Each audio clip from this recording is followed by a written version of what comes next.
Morning folks, welcome to episode 7 of the Eva Christie hand knitting podcast. I'm Eva, it's Monday the 23rd of May 2016 and it's absolutely beautiful today here in Perth in Scotland. That wasn't the case yesterday night, we had awful thunderstorms and I swear my cats just aren't right in the head, so they're a bit like their mum really. Could I get them in? Out the rain? Out the thunderstorms? No.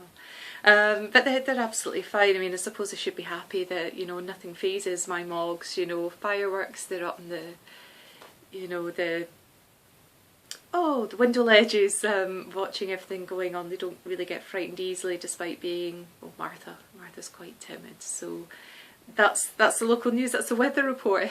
It seems every week I kind of give you guys a weather report. Okay, you can find me all over social media and Ravelry.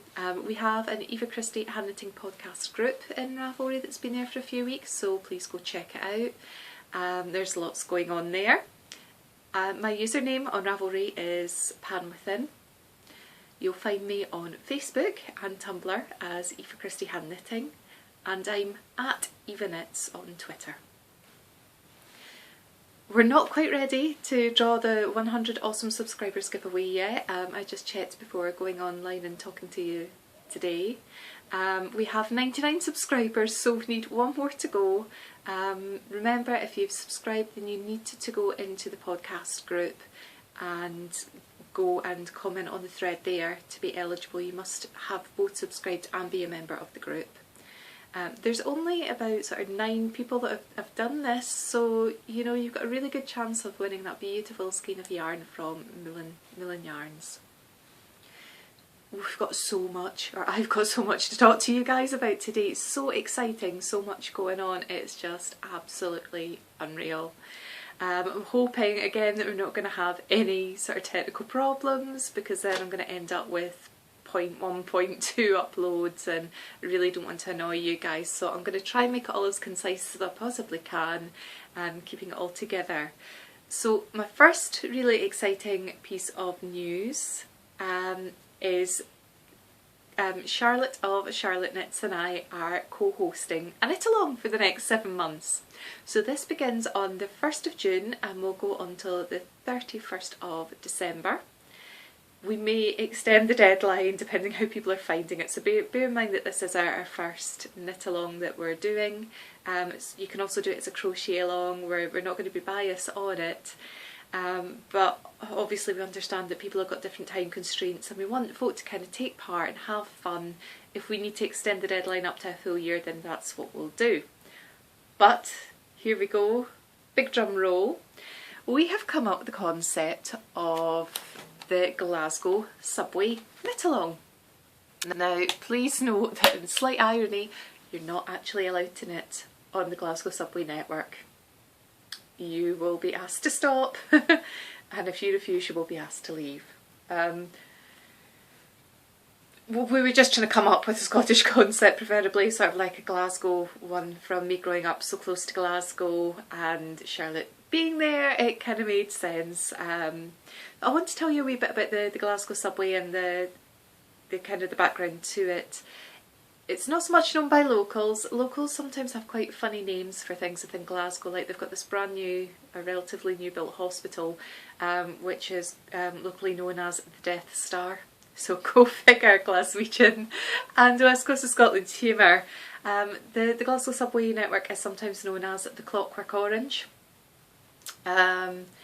But because there's quite a lot of sectarianism within Scotland, and we're not going to make this political, not going to make any sort of religious sort of things on this podcast, we're going to kind of step away with that, but there is a lot of sectarianism within Glasgow and orange marches and stuff, and there's the other side of it too, so you tend to find that Glaswegians themselves don't refer to it as that.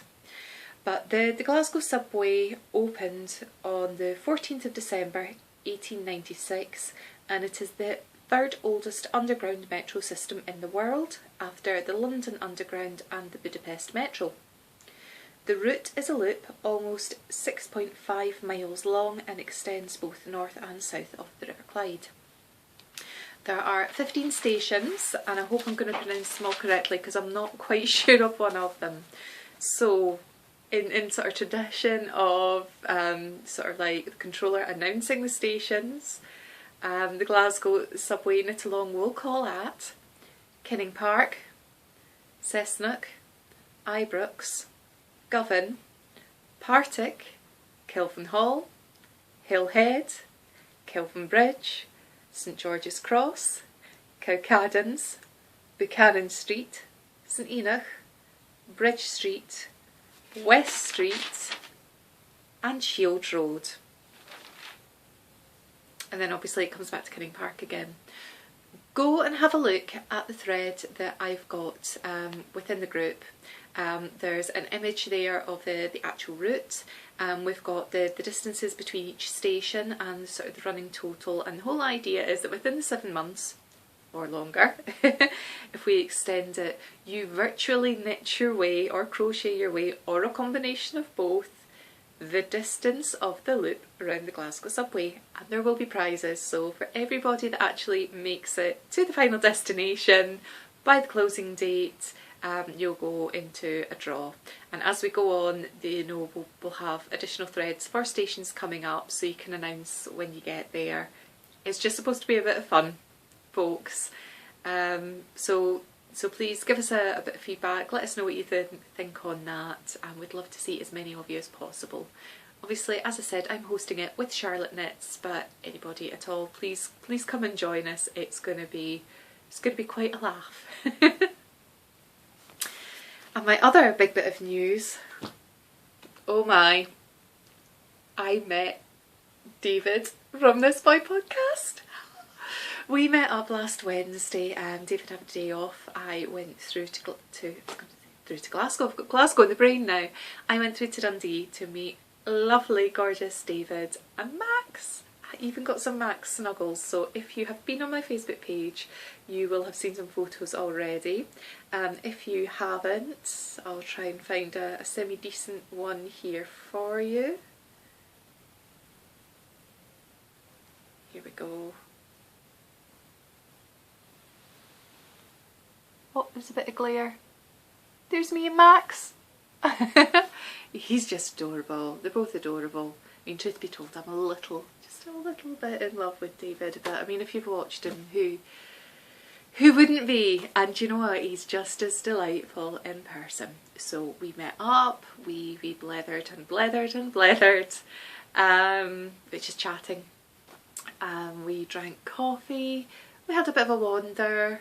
I got more Max snuggles, ended up back at David's, bit of knitting, bit of talking about other podcasters and stuff that we rate, and I saw his hand dyed, and I'm absolutely thrilled to announce that I am going to carry some of David's This Boy yarns.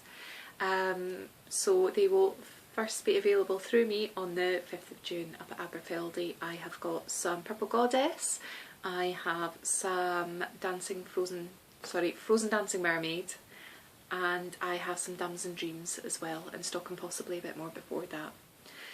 And David, being the wee sweetheart that he is, told me that I was to go and choose a skein of yarn for myself. How difficult to choose just one, but I've gone for this. So this is Purple Goddess, and I think you're getting a sparkle up on the screen, but this actually has bronze stellina in it. I've never seen a bronze stellina base before. David started showing it off. Look at the chartreuse, there's chartreuse greens, there's pops of purple, there's so many pops of colours. And I initially thought, oh, this has got to be a shawl. And now I'm not quite so sure. I think I might quite fancy some sort of sock yarn hat and matching mittens.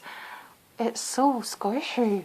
It's unbelievable, and I was just blown away by David's generosity. It's so soft, so soft, and I'm utterly delighted. Oh yeah, so I've been a busy bee this week. I have lots to show you, so we'll begin with some finished objects that I have. One I'm going to have to show you, so this is why I'm looking down here. It's my gorgeous little niece Leah's first birthday tomorrow, so if her mummy shows her this, Happy birthday, Leah! Auntie Eva and Uncle Josh, love you so very, very much. And I've written she should get her parcel today so I can show you this. So in part of her parcel, I made her a little skirt. So this was cast on after I last podcasted, and it's been finished and it's been sewn. There's elastic in the waistband and I've stitched that down. I knitted this from Stash. It's Serdar's Crofter. It's a blend of acrylic and cotton. I've got some left over here. So this is what's left over from 100 grams. And I did an 18-month size because Leah has got extremely long legs.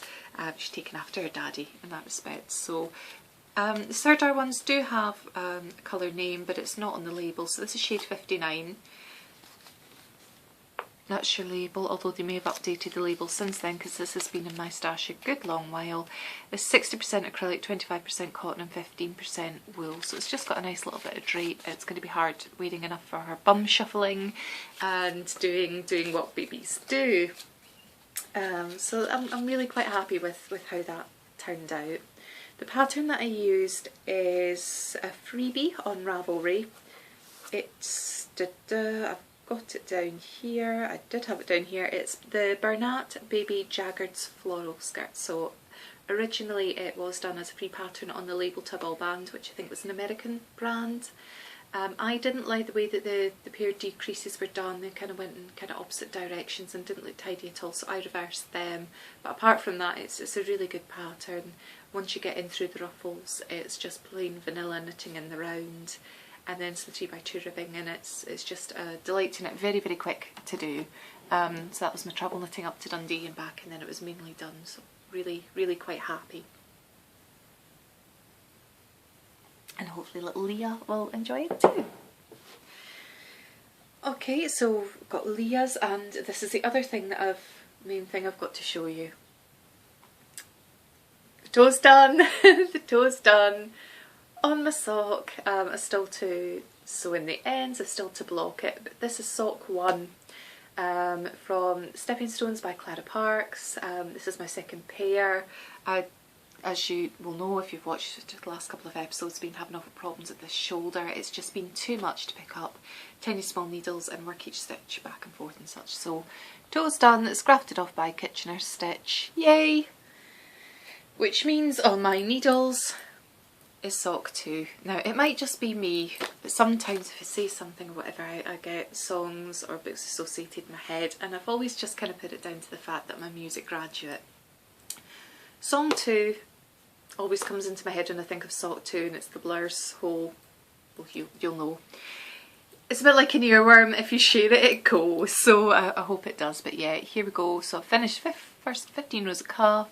I'm into the pattern section, so we'll get sock 2 knitted up reasonably soon.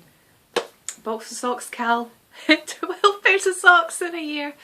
Who am I kidding? I thought even though I was about 5 months late to the party that I might get it done, and it's not going to happen, is it? Is it really? But that's fine, just as long as I'm knitting, that's the main thing. The other item that I've got on my needles is this. So again, I'm stash busting. This is a bit of acrylic as well. I'm not really a fan of acrylic. I don't have a huge amount, but I do have a couple of boxes in the house that I really do need to kind of get through.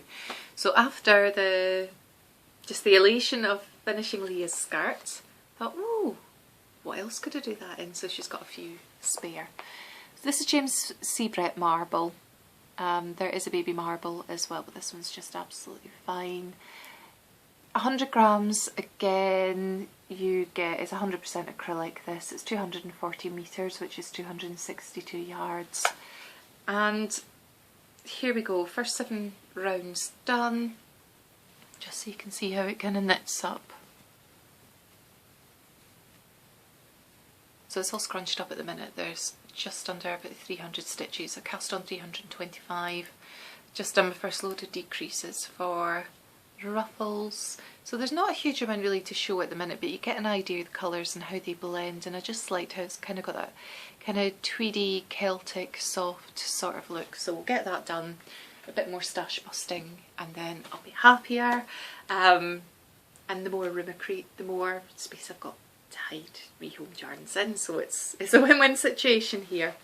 So I've got that going, and a Cozy Memories blanket is well on its way. I've got 27 completed squares now. So first of all, I'll show you the extra 2 that I've added onto this section since I last spoke to you last week. So on this section we have this. This is Knit Global. This is Trellis colourway. And this one here's another opal one. This is from Sweet and Spicy, from the first Sweet and Spicy series. This is Ice Cream Cone.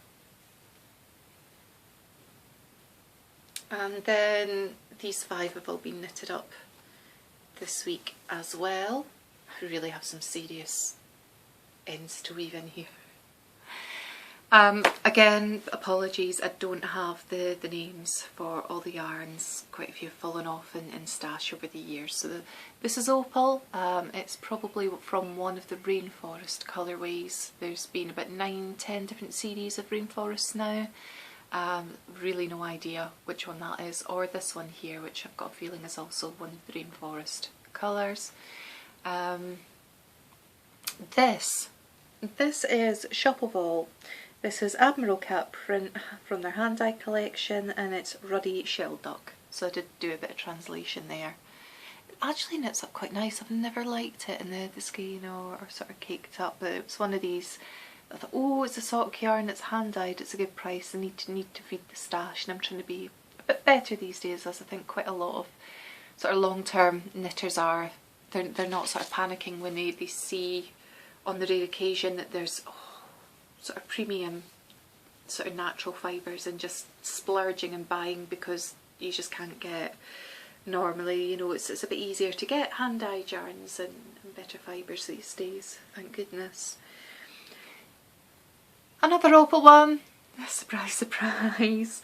This is from Sweet and Spicy 2. This is Peppercorns, which if I remember rightly I bought at Queen of Pearls on probably my first ever visit there. And this one again, it's another opal one. It's from the Shavpata Fumf, the Pattern Shafa range, which I've probably pronounced totally wrong, and this is Flocka. So yeah, Cozy Memories blanket is going away, just can't get enough of it. Fairly stash busting, which is a really good thing. Seriously, my sock yarn stash has just shrunk from adding sort of like 10 grams worth into each square of my memory blanket. So that has just been fab. What have I got to talk to you now? I better talk to you about what I'm reading. So excuse me a moment.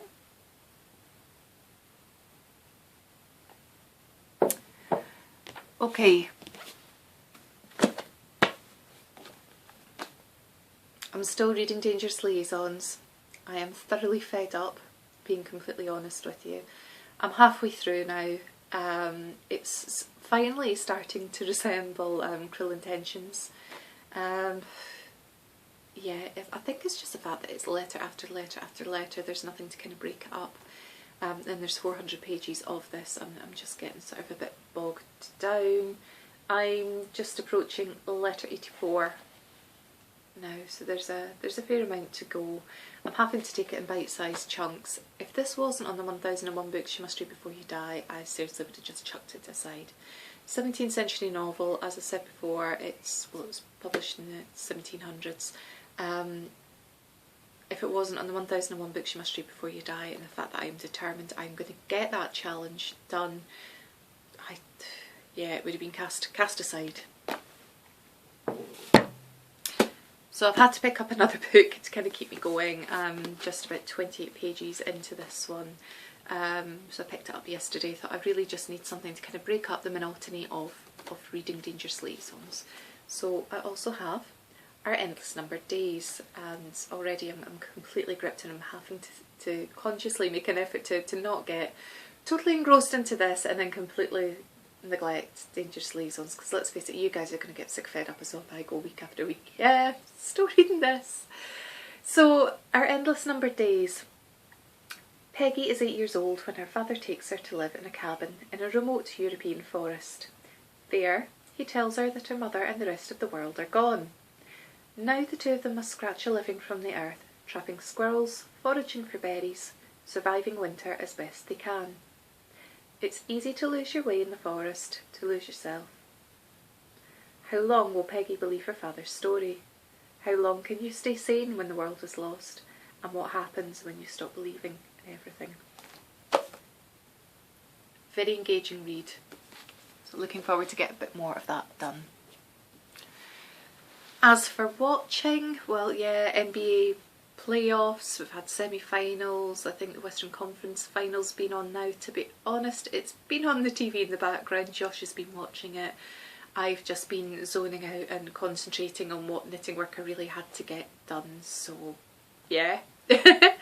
And apart from that, Orange is the New Black, season 3, bang, completely up to date. Disappointed in series 3 actually compared to the previous two. I suppose there's a lot more comedy in it, still very hard-hitting, gritty storylines, but it just didn't resonate with me the same as the previous two had done. The previous two sort of seasons, I kid you not, it was episode after episode after episode. I just could not get enough of it.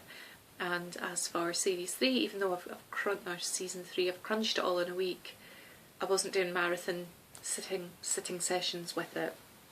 So we'll be interested to see what happens with season 4 anyway. I think it's 17th of June that it comes out, day before Worldwide Knitting Public Day. Which leads me on to the very topic of Worldwide Knitting Public Day. I have spoken with Joanna Dick of Perth Museum and Art Gallery, and I am delighted to say that provisionally it's go. That's where I'm going to host. So I'm going to co-host with Culture Perth and Kinross Worldwide Knitting Public Day in the Museum and Art Gallery on George Street. It's going to happen between 11 in the morning and 3 in the afternoon, and it's a free event to attend. However, as Culture Perth and Kinross now has charity status, so they have become divorced from Perth and Kinross Council, which they were part of with all the libraries and things up until I think it was the 1st of April this year. They kind of broke away. They do have charitable status, so they are asking for donations of about £3 if that's possible. If you want to come along and you can't manage that, please do not let that be a barrier. Please come along, be delighted to see you. So it's an open invitation. I am hoping, I think David from This Boy Podcast is going to come through. I believe Charlotte from Charlotte Knits is planning on coming through from Glasgow as well. It's just going to be amazing to have so many sort of knitty folk about. So knitting, crochet, spinning, any sort of fibre craft that's portable. We're not being biased, bring it along.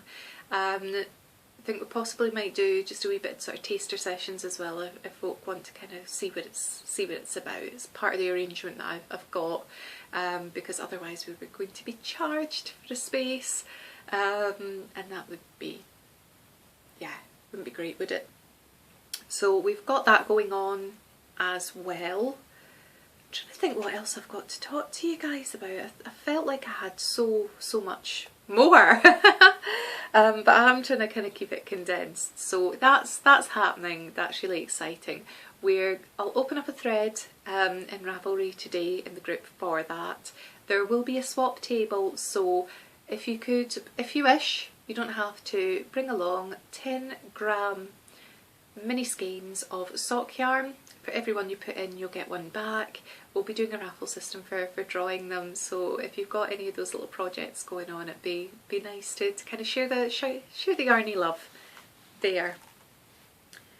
And I think that's about me kind of wrapped up for today, strangely enough. I mean, 25 minutes, that's my normal sort of usual sort of time scale.